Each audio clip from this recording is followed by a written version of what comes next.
Hey there, homebrew and hobby CNC enthusiasts. Like me, you may have decided that you want to use an Xbox 360 controller as a pendant for your homebrew or small hobby CNC machine project. And I'd like to take a few minutes and just share with you the experiences I've had with the different plugins that are available off the Artsoft website. So, as you're probably aware, when you go to the Artsoft plugin website, there's two plugins available, Xbox 360 Controller and Xbox Shilling plugin multi-mode. So I'm sure these are both great plugins, and there's probably people all over the world that think they're both great and they probably work well for them.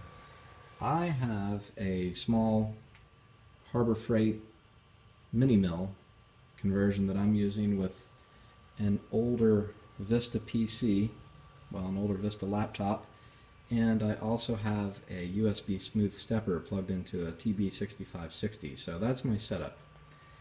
Initially, I went with the Xbox Shilling plugin, which has a lot of features and a lot of settings that you can change, but for me, I struggled with it. Mach didn't seem to respond properly. I couldn't even jog using my keyboard. It just was glitchy. Things weren't right.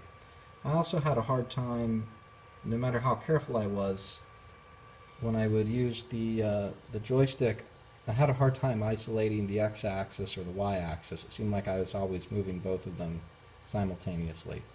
So I wasn't extremely pleased with it, so I decided to try the other option, Xbox 360 controller, which I like a whole lot better, but there are a few nuances that maybe weren't totally obvious when I was setting it up.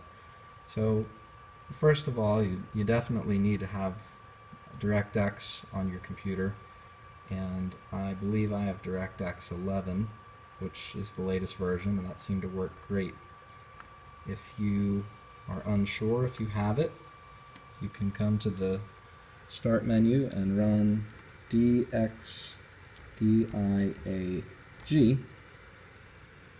and this will tell you what version of DirectX you have. So this is a pretty important little executable file, and you'll see why in a minute.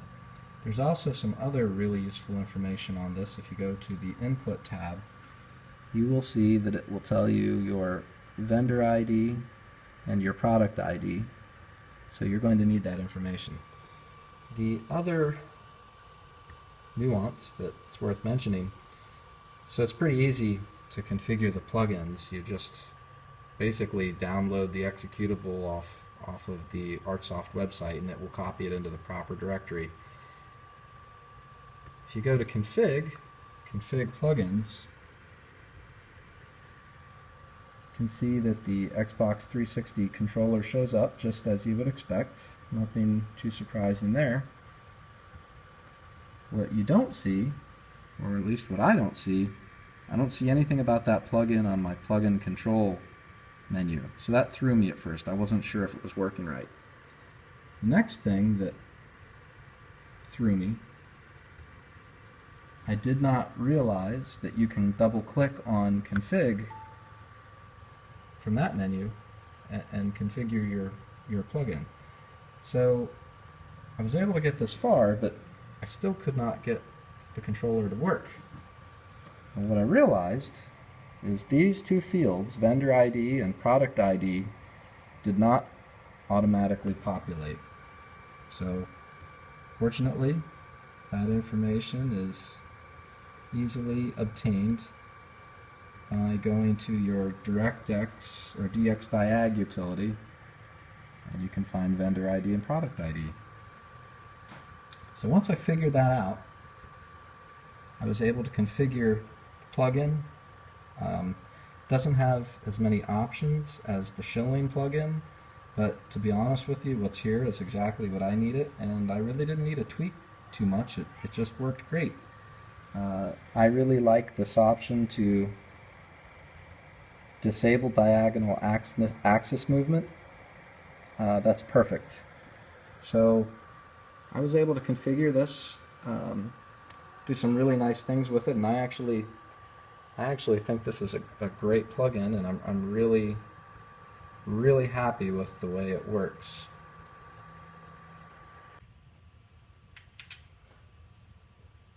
Alright, next I'm going to give you a really quick demo of how I have the controller configured so you can see how it works. So I have the left and right triggers on the controller configured as safety interlock, so the nothing happens if I don't pull the triggers. Once I depress the triggers, I can proportionally jog the axes. It's really easy to isolate X, Y. I have that on X, Y on the left joystick. I have Z on the right. As you can see, they are proportional.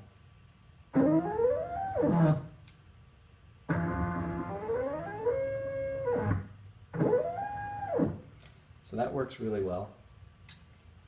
The other feature that I really like, I was able to configure the controller so I can jump from continuous to incremental mode. So that's great.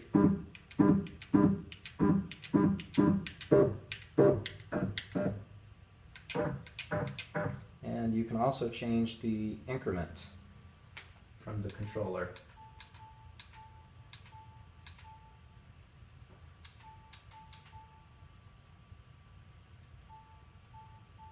So if you want to have a large increment, you can do that.